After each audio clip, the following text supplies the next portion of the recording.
हाय दोस्तों, नमस्कार। आप देख रहे हैं थिंग्स ऑफ भोजपुरी और हमारे साथ में बहुत ही बढ़िया, बहुत ही अच्छे चित्रकार हैं शेरा जी।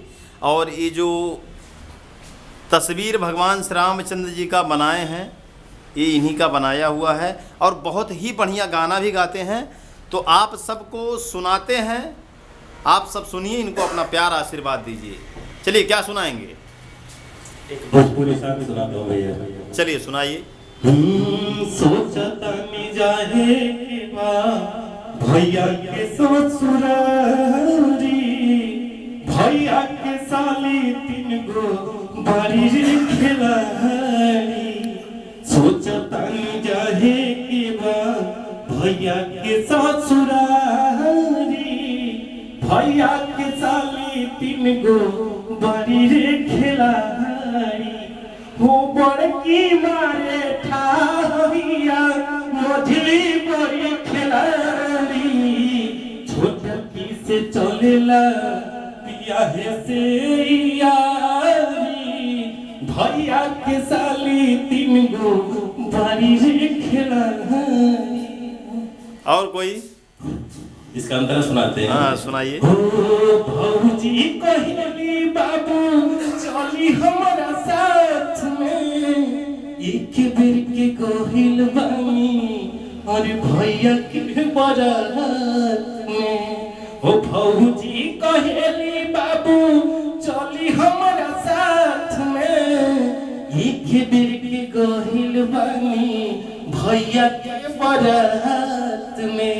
हो जात रहल बड़का भैया आइल हमरो व्यापारी, भैया के साली तीन गो बड़ी खिलाड़ी।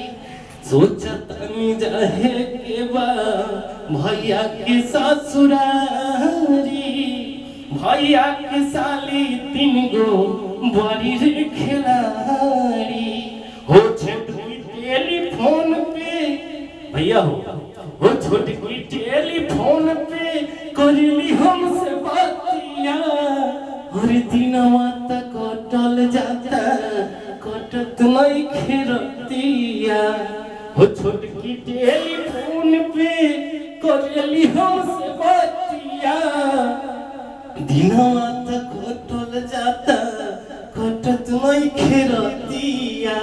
वही बात दूर भागी तुहई से ई बेमारी, भैया के साली तीन गो बड़ी खिलाड़ी। क्या सोचतन जाहे के बा भैया के ससुरारी, भैया के साली तीन गो बड़ी खिलाड़ी। क्या बात है, क्या बात है शेरा जी, बहुत बहुत धन्यवाद। और किसको सुनते हैं? और कोई पसंदीदा आपका भोजपुरी का? भोजपुरी में भैया तो हमारे बहुत पुराने पुराने लोग हैं, बुजुर्ग लोग। उनको सुनाते हैं भरत जी का गाना गाया हुआ। अच्छा अच्छा, जो उन्होंने गदर के म्यूजिक से लिया था, गदर के साउंड से। ठीक है, सुनाइए। हमको पूरा याद तो नहीं है मगर हाँ हाँ सुनाते हैं। सुनाइए। हो सादर बापर नाम पिया जी, हम तो सकुशल बानी। मतलब एक महिला जो है अपने पति को चिट्ठी लिखती है। कैसे लिखती है? और उस भाव में कहती है, उस भाव को मैं अपने भाव में दर्शा रहा हूँ। उसके भाव को जो अपनी आवाज से आपसे दर्शाना चाहता हूँ आप लोगों बंधुओं को, सभी दर्शकों को। हाँ। हो सादर बापर नाम पिया जी, हम तो सकुशल बानी। हो रौरे चिंता लागल भरवे कि रौरा कैसे बानी।